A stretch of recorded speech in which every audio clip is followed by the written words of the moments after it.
ভাই আমার নতুন বউ আমরা আশীর্বাদ নিতে মানে শহরে আইলি কবে? আইছি ভাই, কিন্তু আমনের বলায় 9 তলা বাড়ি, সবাই জানে আমনে কুটিপতি, কিন্তু এনে তো আপনার কেউই চেনে না। কি সব থালা বাড়ি মিসকিন হাত পা ভাঙ্গা ভাঙ্গি এত বললাম না কিছু। আরে বুঝবি বুঝবি সবই বুঝবি। আমি এলাম বাংলাদেশের ফকির সমিতির প্রেসিডেন্ট। আমার আন্ডারে 17,000 ফকির ঢাকা শহরের বিভিন্ন পয়েন্টে ভিক্ষা হরে।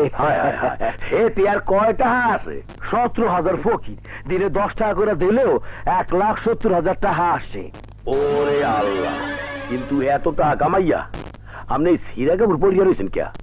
আর এইরকম বাংলা বাড়িতে বইয়ে রয়েছেন কে? ঘটনা কি? ফকির সাইজা থাকনের অনেক লাভ।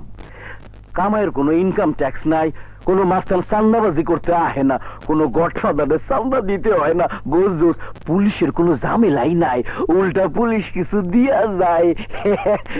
তাই মগ ইনকামের পুরাটাই থাইকা যায়। কি বলবেন কি ভাইজান, আমনের এত টাকা ইনকাম, আমনের দুইটা পায় পড়ি। বাস বাস আমারও আপনার দান্দার মধ্যে লই গেল আমারে আর আমার বউটার হাত বাইঙ্গা পোতের মাঝে বই দেন। আমি তাড়াতাড়ি বড় লোক হইতে চাই, আমরা তো 9 তলা বাড়ি বানাইতে চাই।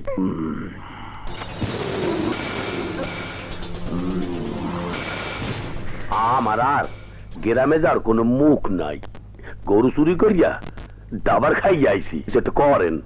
যা কইরা দিলাম, আজ থেকে তোর চাকরি পাক্কা। আমার ভাত মারলো রে। তুই মোর চামচা আর তোর বউ মোর সেবা করবে। ক রাজি? হ্যাঁ হ্যাঁ রাজি মানি। আগুইব আর আগুইব।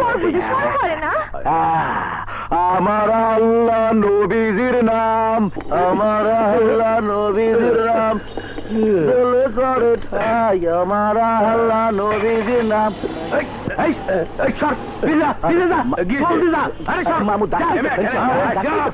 আমরা কি মানুষ না?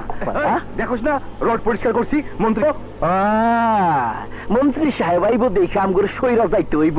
ওই মামু আমগো কি টাকা পয়সা কম আছে?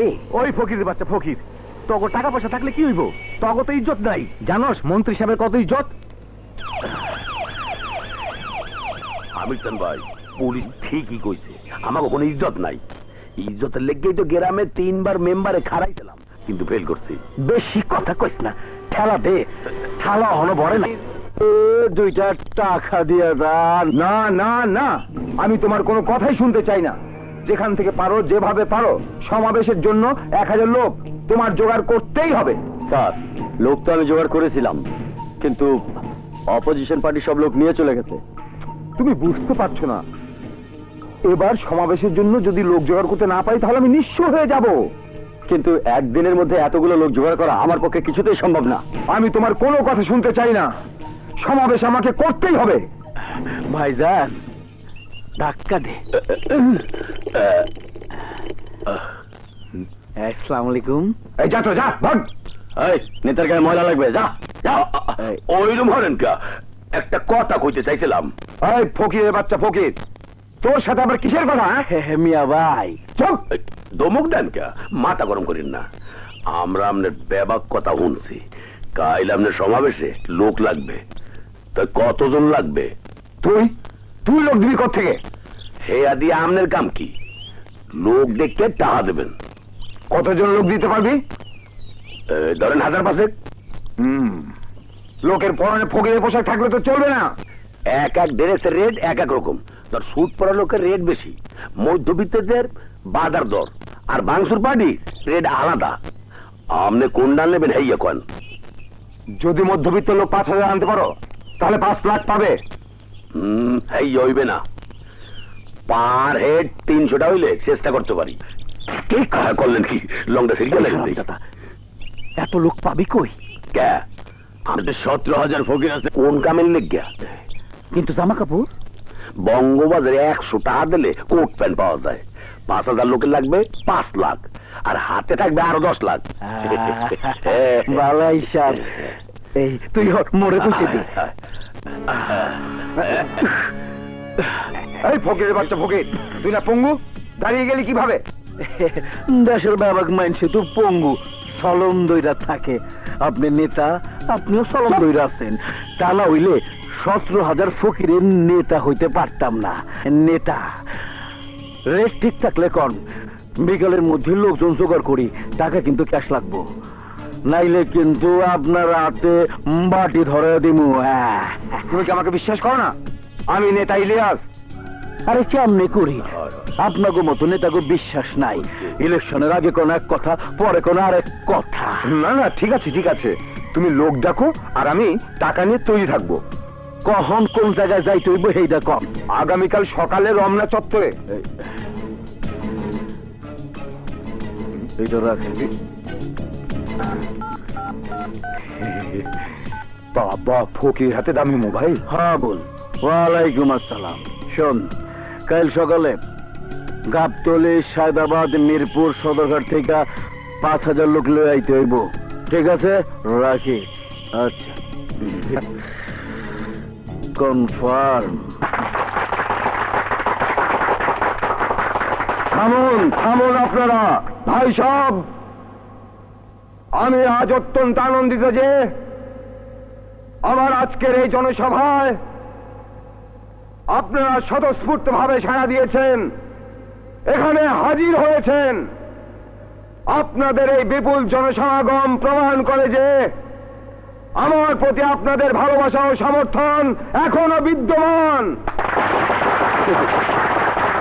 ভাই সব, বাংলাদেশ পৃথিবীর দরিদ্রতম দেশ। 55,000 বর্গ মাইলে 15 কোটি মানুষের বাস। আয়তনের তুলনায় জনসংখ্যা অনেক অনেক বেশি, তাই অভাব আমাদের ঘরে ঘরে লেগেই আছে। সেই সুযোগে জনগণকে বিদেশ থেকে সাহায্য এনে দান করার নামে কিছু স্বার্থলোভী মানুষ তাদের সম্পদের পাহাড় গড়ার জন্য গরিব, দুঃখী, অশিক্ষিত মানুষের উপর নির্যাতন চালাচ্ছে। জনগণকে ধোঁকা দিয়ে নিজেরা লুটে পুটে খাচ্ছে। এই অবস্থা চলতে থাকলে আমাদের ভবিষ্যৎ অন্ধকার হয়ে যাবে।